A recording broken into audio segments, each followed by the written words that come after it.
Ok, buenas tardes, bueno estar con ustedes hoy aquí. Bueno, porque no oramos y después leemos la Biblia juntos. Dios Padre, te damos gracias porque tú eres bueno, tú eres grande, no hay nadie como tú. Eso sabemos cuando cantamos, como que tú nos recuerdas por medio de las melodías y las palabras que cantamos a ti, que tú eres grande, tú eres bueno y tú eres el Rey. Y ahora, al abrir tu palabra, recuérdanos una vez más que tú eres el Rey que habla, el Rey grande que habla a su creación, a nosotros. Ayúdanos a escuchar tu voz en tu palabra. Ayúdame a explicar bien y que tú nos transformes con tu palabra. Eso pedimos en el nombre de Jesús. Amén. Ok. Les voy a contar una historia que pasó aquí en ese lugar. Y por lo general no cuento historias en público que pasan entre nosotros, pero eso pasó hace muchos años. Muchísimos años. Yo apuesto que los involucrados ni se acordarán de la historia. Y la historia va con lo que vamos a ver hoy en el texto. Después de una de esas reuniones, después de un servicio, un domingo hace muchísimos años, no sé si mis hijos a lo mejor habían nacido, pero eran chiquitos, hace mucho tiempo. Todos estaban jugando básquetbol, todos los jóvenes estaban jugando básquetbol y todos jugando básquetbol y teníamos las cosas y estábamos bajando las cosas y algo pasó. No recuerdo qué fue, una pelota pegó no a la cámara porque eso hubiera recordado yo, pero algo pasó. Y alguien dijo una palabrota, una de 4 letras en inglés, así, una de las grandes, pesadas, que uno no debe decir en la iglesia, pero, ni nunca, ¿va? Y en ese momento yo recuerdo lo que pasó. La persona, y clarito lo recuerdo, porque eso es algo que es común para todos nosotros. La persona que dijo la palabra así grande, gritando así, la palabra así, y ya estaba ahí la palabra, no pudo taparlo. Miró alrededor, me buscó y dijo, sorry Phil, siento Felipe. Eso es un ejemplo, nada en contra de esa persona en ese momento, porque es una experiencia común, ¿no? Lo que compartimos todos en eso, ¿sabe qué es? Que todos queremos que alguien esté entre nosotros y Dios. Todos queremos, todos ponemos a una persona entre nosotros y Dios y nos preocupamos por quedar bien con esa persona, a veces más que con Dios. Porque en el momento yo hice la broma y dije, ¿y él? ¿Por qué a mí? ¿Por qué no a él? Porque nosotros queremos quedar bien con alguien. Podrías decir que todos queremos un sacerdote. Un sacerdote dice, no, yo no quiero un sacerdote. Bueno, espérese.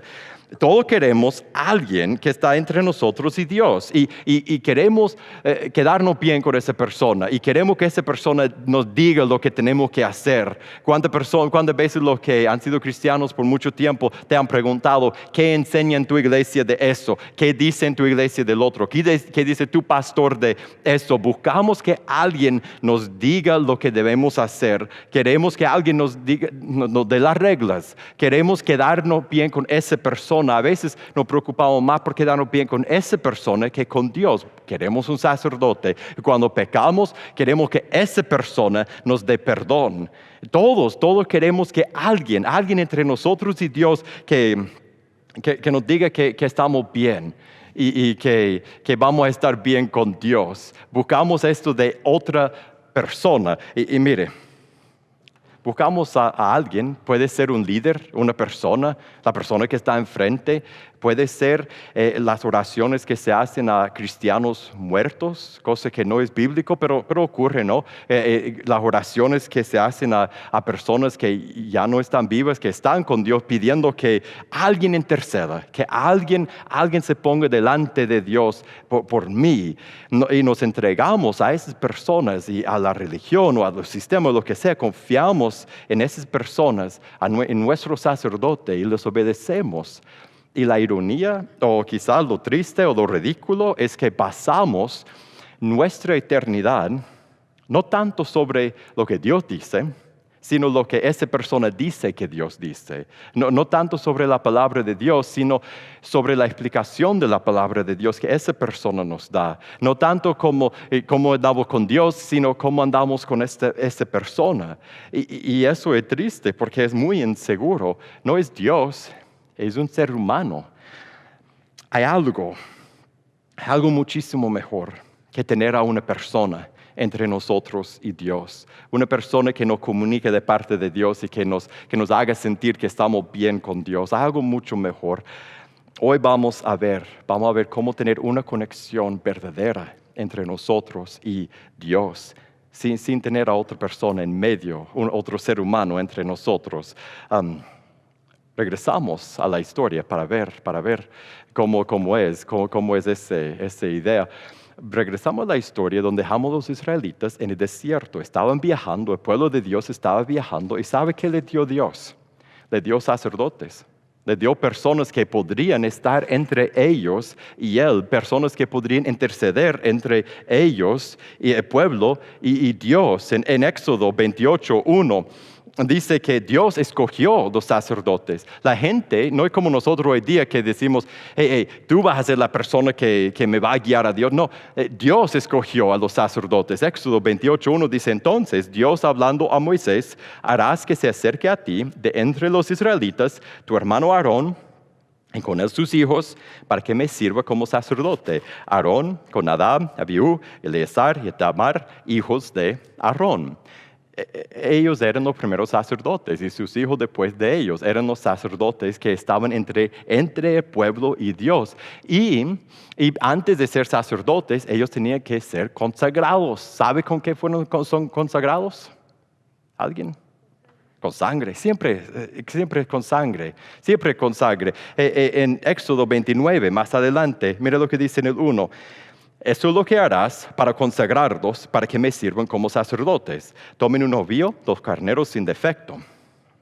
Y después empieza Dios a decir todos los ritos que tenía, los rituales que tenía, todo lo que tenía que decir, hacer y decir para consagrarlos. Y en el 19, mira lo que tuvo que hacer. Entonces tomarás el otro carnero, y Aarón y sus hijos pondrán sus manos sobre la cabeza de carnero, matarás al carnero, tomarás de su sangre, la pondrás sobre el lóbulo de la oreja derecha de Aarón, sobre el lóbulo de la oreja derecha de sus hijos, sobre el pulgar de su mano derecha y sobre el pulgar de su pie derecho, y rociarás el resto de la sangre en el altar por todos los lados. Después tomarás de la sangre que está sobre el altar y del aceite de la unción y lo rociarás sobre Aarón y sobre sus vestiduras, sobre sus hijos y sobre la vestidura de sus hijos. Quedarán consagrados él y sus vestiduras, y también sus hijos y la vestidura de sus hijos con él. Eran consagrados para estar delante de Dios. ¿Por qué tenían que ser consagrados con sangre?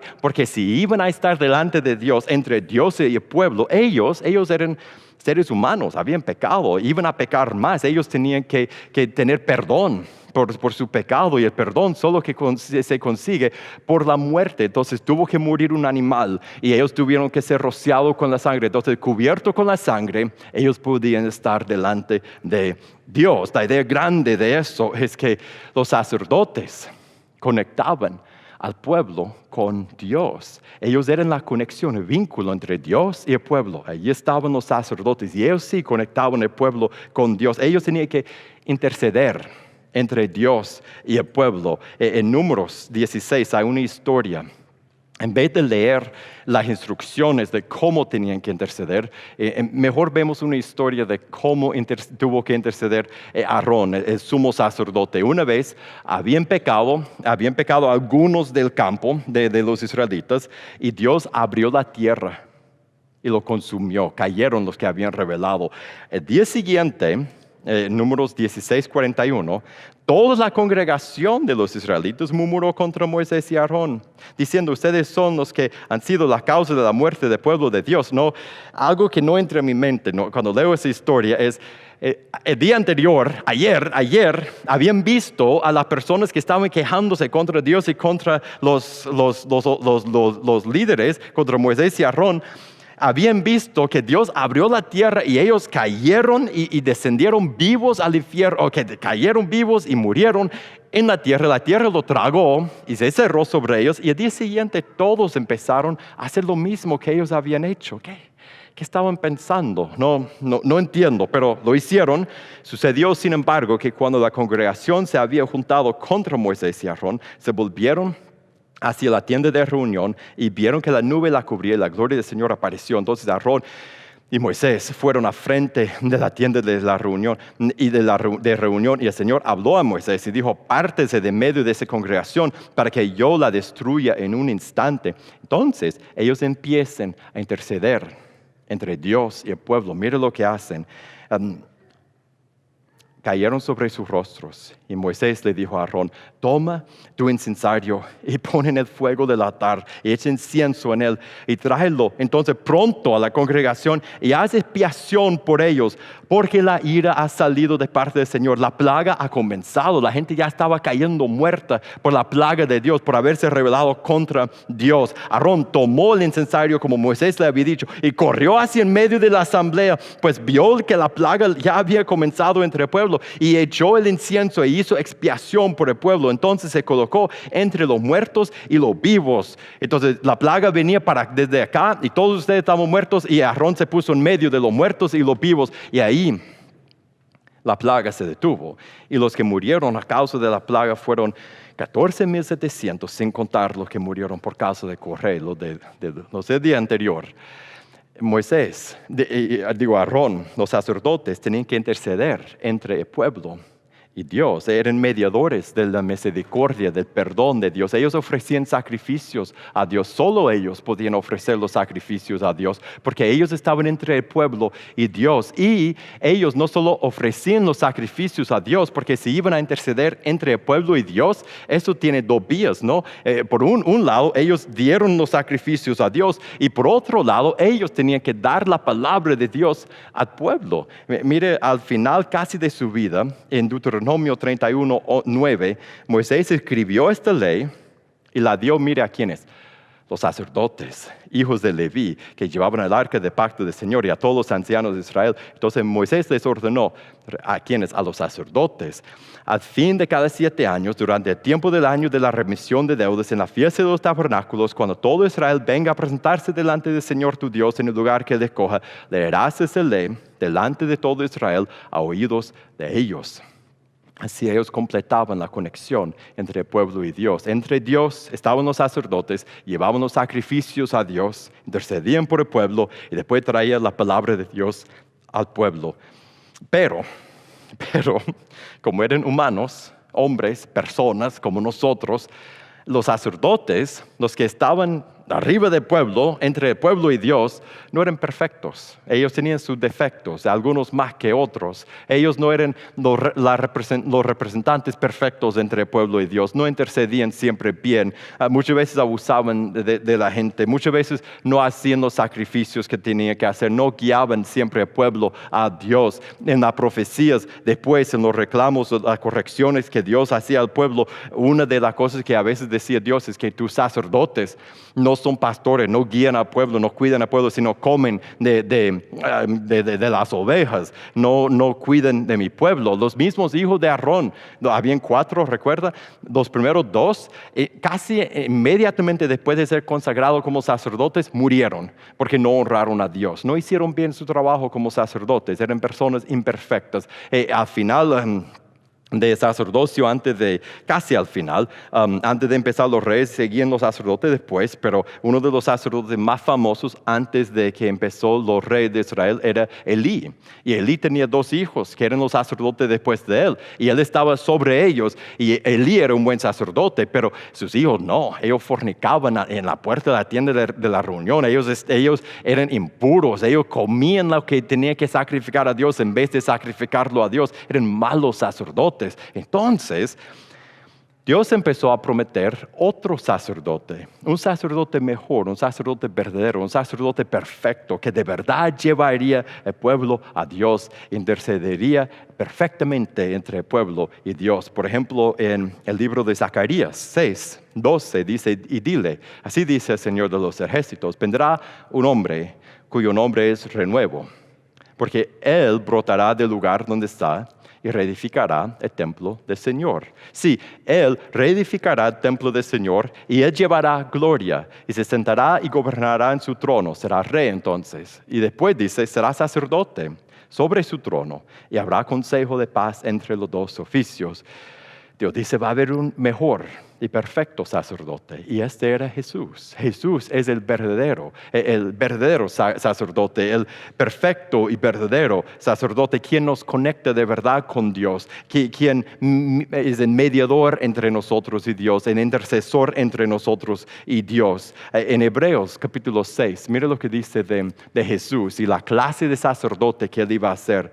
Tenemos como ancla del alma una esperanza segura y firme que penetra hasta detrás del velo, a donde Jesús entró por nosotros como precursor, hecho según el orden de Melquisedec, que sumo sacerdote para siempre. Jesús es el perfecto, el sacerdote permanente para siempre. En el 7 que sigue, y dice 7:21, dice, pues en verdad ellos llegaron, hablando de los sacerdotes antes, llegaron a ser sacerdotes sin juramento, pero Él, Jesús, por un juramento de que le dijo, el Señor ha jurado y no cambiará, tú eres sacerdote para siempre. Por eso Jesús ha venido a ser fiador de un mejor pacto. Los sacerdotes anteriores eran más numerosos porque la muerte les impedía continuar. Pero Jesús conserva su sacerdocio inmutable, puesto que permanece para siempre, por lo cual Él también es poderoso para salvar para siempre a los que por medio de Él se acercan a Dios, puesto que vive perpetuamente para interceder por ellos, porque convenía que tuviéramos tal sumo sacerdote, santo, inocente, inmaculado, apartado de los pecados. Nada de eso se podía decir de los otros sacerdotes. Desde Aarón hasta Jesús, ninguno de ellos era santo, inmaculado, puro, apartado. No, ellos eran personas, pero Jesús sí, exaltado más allá de los cielos, que no necesita, como aquellos sumos sacerdotes, ofrecer sacrificios diariamente, primero por sus propios pecados y después por los pecados del pueblo. Porque esto Jesús lo hizo una vez para siempre cuando Él mismo se ofreció. Porque la ley designa como sumos sacerdotes a hombres débiles, pero la palabra del juramento que vino después de la ley designa al Hijo, hecho perfecto para siempre. Ahora bien, el punto principal de lo que se ha dicho es este. Tenemos tal sumo sacerdote que se ha sentado a la diestra del trono de la majestad en los cielos. Jesús es el sacerdote perfecto y verdadero que nos lleva a Dios. Él fue escogido por Dios y Él fue consagrado, no por sangre de animales, sino por su propia sangre. Y Él siempre intercede entre nosotros y Dios. ¿Vieron ese verso en el 25 de capítulo 7? Dice, puesto que vive perpetuamente para interceder por ellos. Siempre está intercediendo entre nosotros y Dios. Siempre no se cansa, no duerme. Está entre nosotros y Dios, hablando a Dios de parte de nosotros y nos ayuda antes en Hebreos. Mira lo que dice que Jesús hace cuando intercede para nosotros. En Hechos 2:17 dice, por tanto, tenía que ser hecho semejante a sus hermanos en todo, a fin de que llegara a ser un sumo sacerdote, misericordioso y fiel en las cosas que a Dios atañen, para hacer propiciación por los pecados del pueblo, pues por cuanto Él mismo fue tentado en el sufrimiento, miren, es poderoso para socorrer a los que son tentados, nos da fuerza, nos da el poder de Dios, intercede entre nosotros y Dios y nos da el poder de Dios y el conocimiento y la guía de Dios cuando somos débiles y nos defiende. Después de Hebreos, el primero de Juan 2:1, mire lo que dice de Jesús, hijito mío, les escribo estas cosas para que no pequen. Y si alguien peca, tenemos abogado para con el Padre, a Jesucristo, el justo. Él mismo es la propiciación por nuestros pecados, y no solo por los nuestros, sino también por los del mundo entero. Cuando pecamos, en tu peor día, si tú eres cristiano, en tu peor día, cuando pecaste ayer y pecarás mañana, cuando pecas y eres cristiano, estás luchando, estás tratando de andar por el Espíritu y Tienes quien te defiende delante del Padre. ¿Y sabes con qué te defiende? Con su propia sangre. El sacerdote Jesús lleva sangre al altar, al trono de Dios. ¿Y sabe de quién es la sangre? No es de un animal que mató, es de su propia sangre. Y de una vez ofreció el sacrificio que por siempre nos sigue purificando y nos hace ser perfectos delante de Dios. Jesús es el mejor y verdadero sacerdote entre nosotros y Dios. Y no solo intercede entre nosotros y Dios de parte de nosotros, defendiéndonos delante del Padre cuando pecamos, argumentando nuestro caso delante del Padre con su sangre. No, también como los sacerdotes antes, completa el círculo de la intercesión. Él nos da la palabra de Dios. En Hebreos 1 dice, Dios habiendo hablado hace mucho tiempo, en muchas ocasiones, de muchas maneras, a los padres por los profetas, mire, en estos últimos días nos ha hablado por su Hijo. Jesús es la palabra de Dios y Dios nos habla a través de Él. Y como sacerdote, Él nos trae la palabra de Dios y intercede delante de Dios por nosotros. Nos conecta con Dios. ¿Y sabe qué significa eso para nosotros? Mire, lo más grande que hay. Podemos tener acceso directo a Dios. Acceso directo a Dios a través de Jesús. Teniendo pues, Hebreos 4:14, un gran sumo sacerdote que trascendió los cielos, Jesús el Hijo de Dios, retengamos nuestra fe. En otra palabra, no tiremos la toalla, porque no tenemos un sumo sacerdote que no pueda compadecerse de nuestra flaqueza, sino uno que ha sido tentado en todo como nosotros, pero sin pecado. Por tanto, la aplicación para nosotros, acerquémonos con confianza al trono de la gracia para que recibamos misericordia, hallemos gracia para la ayuda oportuna. Podemos tener acceso directo a Dios por medio de Cristo. No necesitamos un hombre, ni una religión, ni nadie, ni nada que está entre nosotros y Dios. Su palabra y su Hijo. Tenemos acceso directo al Padre. Tenemos acceso directo a Dios a través de Jesucristo. Entonces, ¿qué debemos hacer? ¿Qué debemos hacer si tenemos acceso directo a Dios? Debemos hacer lo que dice en lo último que leímos. Debemos acercarnos con confianza al trono de la gracia. Debemos acercarnos a Dios. Debemos acercarnos directamente a Dios. Y eso significa, mire, eso significa para ti, si nunca has tomado tu propia decisión de entregarte a Jesús, de arrepentirte y bautizarte, de decir sí a Él, eso significa que tú no tienes ese acceso directo a través de Cristo, porque no estás en Cristo, no tienes el acceso al Padre y ningún otro hombre te puede llevar a Dios, porque solo Cristo es el camino, la verdad y la vida. Solo por Él puedes llegar al Padre, pero en el momento que tomes tu decisión de arrepentirte, bautizarte, de entregarte a Jesús, de seguir a Jesús con tu vida, de hacer que Él sea tu Señor y tu Salvador también, Él llega a ser tu sacerdote. Él llega a ser tu vía, tu camino de tener acceso al Padre. Y tú puedes tener acceso directo a Dios. Y nomás que sale del agua y su Espíritu Santo entra en ti, ya tienes acceso a Dios a través de Cristo. Entonces, en esa comunidad, siempre decimos, cuando tú estás listo, cuando quieres tomar tu propia decisión de entregarte a Jesús, solo tienes que decir a uno de nosotros, a mí, a quien sea, quiero tomar mi decisión. Y puedes arrepentirte, bautizarte, puedes entrar en paz con Dios y puedes tener ese acceso al Padre, acceso directo a Dios. Serás su hijo, serás el Hijo de Dios y podrás acercarte con confianza al trono de la gracia. Y ahora, si eres cristiano, si has tomado esa decisión, ya te has acercado, ¿qué debemos hacer? Debemos no depender de otros. Otras personas nos pueden ayudar. Por eso estoy haciendo eso hoy. Porque yo creo que como familia nos podemos ayudar mutuamente. Podemos cantar juntos y ayudarnos. Y tú me das consejos y yo te doy consejos. Y yo puedo enseñar y tú me enseñas. Y entre todos nos guiamos. Pero no en lugar de tener mi propio acceso directo a Dios a través de Jesús. Nada toma el lugar de eso. Nadie se pone en ese lugar. Entonces, no dependamos de nadie, de lo que nos digan, de su aprobación, de sus instrucciones, de sus sistemas.